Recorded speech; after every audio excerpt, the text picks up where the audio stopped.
নমস্কার, ফুলন পাপড়ির আরও একটা নতুন ব্লগে সকলকে স্বাগত। আজকে যে ব্লগটা শেয়ার করছি সেটা ছিল সুমনার বিয়ের দিন। খুব সকাল সকাল সেজেগুজে আমরা চলে এসেছি রান্নাঘরে, কারণ আমাদের 3 দিদির ওপর দায়িত্ব ছিল আশীর্বাদে যারা আসবে তাদের আপ্যায়ন করে খাওয়ানো। সেই সমস্ত রান্নার পর্ব মিটিয়ে চলে এসেছি সুমনার কাছে। দেখতে এসেছি যে ওকে কেমন লাগছে। সুন্দর করে সাজিয়েছে এবং খুব সুন্দর দেখতে লাগছে ওকে। এবার দেখে নেব বাইরেটা একটু কীরকম দেখতে লাগছে। সুন্দরভাবে গেটটাও হয়ে গেছে। এখানে খানিকক্ষণ ছবি তুলবো ভাবলাম, কিন্তু লাইট লাগানোর কাজ তখনও কমপ্লিট হয়নি। চারিদিকটা ভালো করে ঘুরে নিলাম। এবার দেখে নিই বিয়ের জায়গাটা কেমনভাবে ফুল দিয়ে সাজিয়েছে। সকাল থেকে নানা ব্যস্ততার মধ্যে তো দেখাই হয়নি। সুন্দরভাবে এখানে একটা গেট করা হয়েছে। আর আমাদের বাড়িতে জায়গা যেহেতু খুবই কম, তাই এখানেই বিয়ে হবে। অনেক কাজকর্ম শেষে এবার চলো তাড়াতাড়ি করে খেয়ে নিই। মুড়ি আর আলুর দম দিয়ে সকালবেলার ব্রেকফাস্টটা সেরে নিয়েছি। খাওয়া দাওয়ার পর্ব সেরেই চলে এসেছে গায়ে হলুদ। সুমনার বিয়ে যেহেতু লগন ছিল খুব তাড়াতাড়ি, তাই সমস্ত আচার অনুষ্ঠান একটু সকাল সকালই হচ্ছিল।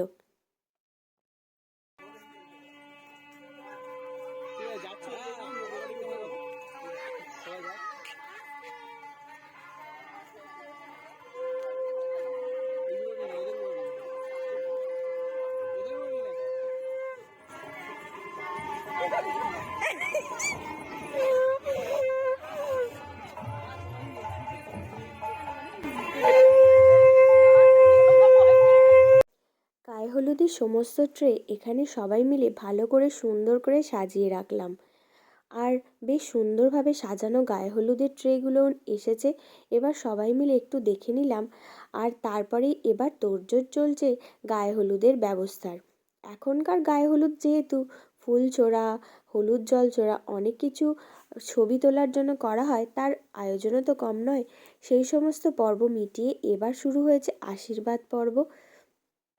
যেহেতু বিয়ের দিন আশীর্বাদ ছিল, তাই সকাল সকাল আশীর্বাদ পর্ব মিটিয়ে এবার ছাদে চলে আসা হয়েছে গায়ে হলুদের শ্যুটের জন্য।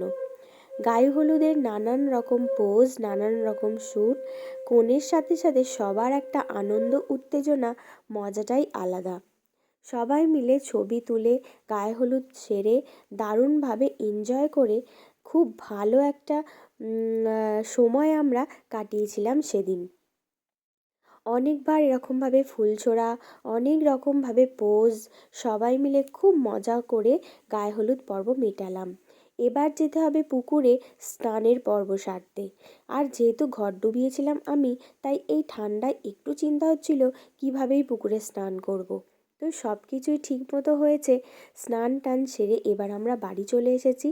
আমরা যেহেতু এবং ঘরও ডুবিয়েছি, তাই আমাদের তো নিয়মকানুন অনেক। ঠিক সময় মতো এখানে নান্নিমুখে বসে পড়েছে। সুমনার নান্নিমুখ করেছে আমার বাবা, সুমনার মেজো জেঠু। এখানে নান্নিমুখটাও একটু তাড়াতাড়ি হচ্ছে, যেহেতু ওর বিয়ে অনেকটাই তাড়াতাড়ি। এই সমস্ত পর্ব মিটে গেলে আমাদের রিচুয়ালস আরও অনেক কিছু রয়েছে, যেমন আটা পুকুর কাটা, আইহাড়ি বদলানো এবং বামনবাড়ি যাওয়া। আমাদের বাড়ি থেকে বামনবাড়ির দূরত্ব অনেকটাই। তো সেগুলোও সব কিছু মিটিয়ে তারপর আমরা যাব পার্লারে সাজতে। আর আটা পুকুরের দায়িত্ব তো বাড়ির 3টে জামাইয়ের, তাই 3টে জামাই মিলে খুব তাদের একদম এনার্জি নিয়ে তারা কাজে লেগে পড়েছে। জাঁতা এনে, কাদার তাল এনে তারা কলা পাতা দিয়ে সমস্ত কিছু রেডি করছে। আর এখানে ছোটদিদি তাদের সাথে ইয়ার্কি চলছে যে তারা আটা পুকুর কাটলে তাদের গায়ে সবার ফ্যান ঢালা হবে। কিন্তু যাই হোক, সেই সমস্ত তো এখন আর এই সমস্ত কিছু হয় না।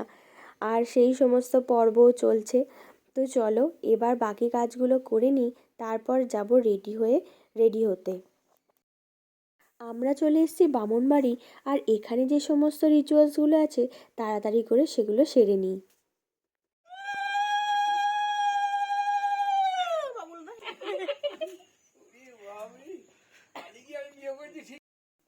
5 এওদের লাস্ট রিচুয়ালস বোধহয় এটাই। আর তাই তাড়াতাড়ি করে সেই পর্বটাই সেরে নেওয়া চলছে, কারণ সুমনারও যেমন তাড়া রয়েছে সেরকম বাকি সবারও তাড়া রয়েছে। ওর তাড়া রয়েছে সেজে রেডি হওয়ার, কারণ যেহেতু তাড়াতাড়ি বিয়ে বর এসে পড়বে। আর আমাদের তাড়া রয়েছে বর আসার আগে আমাদেরও সাজটা কমপ্লিট করে ওর বিয়ে দেখতে হবে। কিন্তু আলটিমেট শেষ পর্যন্ত কী হয় সেটাই দেখার। তাই তাড়াতাড়ি করে আমরা দিদিরা, মাইমা, সমস্ত মাসিরা মিলে এই কাজগুলো সেরে নিচ্ছিলাম। ওকে বরণের পর্ব সারা হয়ে গেছে, সমস্ত কিছু করে নিয়েই এবার আমরা ছুটবো সাজতে। আর বর আসার আগে যাতে সেই সাজ কমপ্লিট করে ফিরতে পারি সেই চেষ্টাই করব সকলে মিলে। সময় তো হু হু করেই এগোচ্ছিল, সেই সাথে বরও চলে এসেছে, বিয়েতেও বসে গেছে। বর বিয়েতে বসেছে, তারপরেই আমরা সেজেগুজে চলে এসেছি এখানে।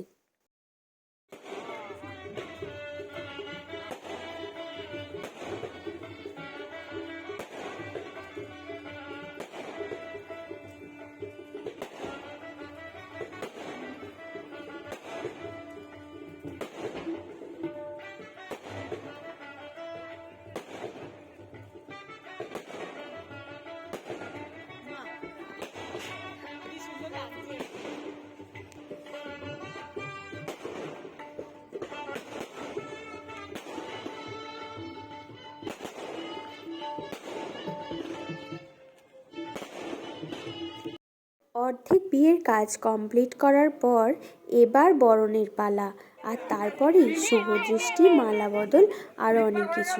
চলুন দেখে নেওয়া যাক।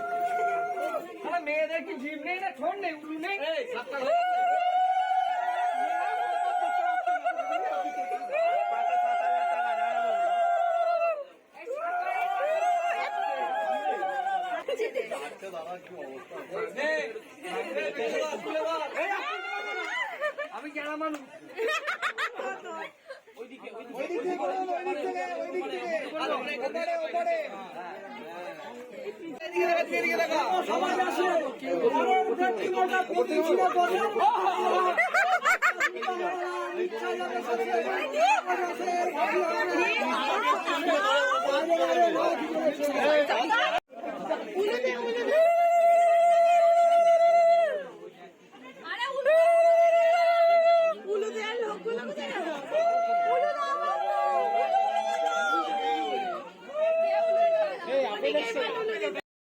শুভদৃষ্টি, মালা বদলের পর এবারই হচ্ছে আসল কাজ, বিয়ে, সিঁদুরদান।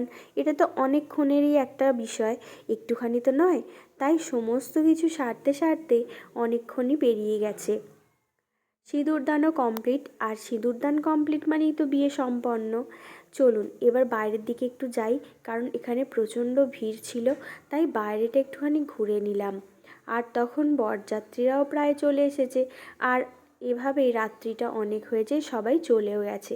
আমরা বাড়ির কয়েকজনই রয়েছি, আর তাই আমরা রাত্রিবেলা আমরা দিদি, বোনেরা, জামাইবুরা মিলে খেয়ে নিলাম একদম শেষ ভুক্তিতে। আর এবার তো এইভাবেই আজকের রাত্রিটা, বহু প্রতীক্ষিত রাত্রি শেষ হলো। আবার পরের দিন সকালবেলায় সুমনাকে আমি রেডি করে দিয়েছিলাম। রেডি হয়ে ও বসে পড়েছে আশীর্বাদের জায়গায়। আমাদের বাড়িতে বউ আর বর বেরোনোর সময় একটা আশীর্বাদের পর্ব রয়েছে, তো সেটাই করছিল সবাই। আর এবার বরণ করে বিদায় দেওয়ার পালা।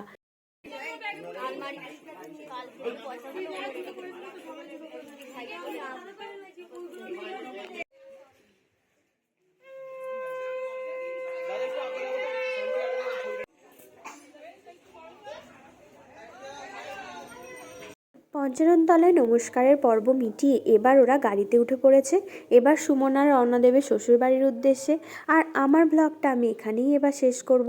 আমার এই বিয়েবাড়ির ব্লগটা তোমাদের যদি ভালো লাগে তাহলে লাইক, কমেন্ট আর অবশ্যই শেয়ার করো। আর কেমন লাগলো জানিও। দেখা হবে আবারও একটা নতুন ব্লগে। আর আমার ব্লগটা ভালো লাগলে আমার ফেসবুক চ্যানেল ফলো করো, আর ইউটিউব চ্যানেলটাকে সাবস্ক্রাইব করো। আবারও দেখা হবে নতুন ব্লগে। আজকের মতো টাটা।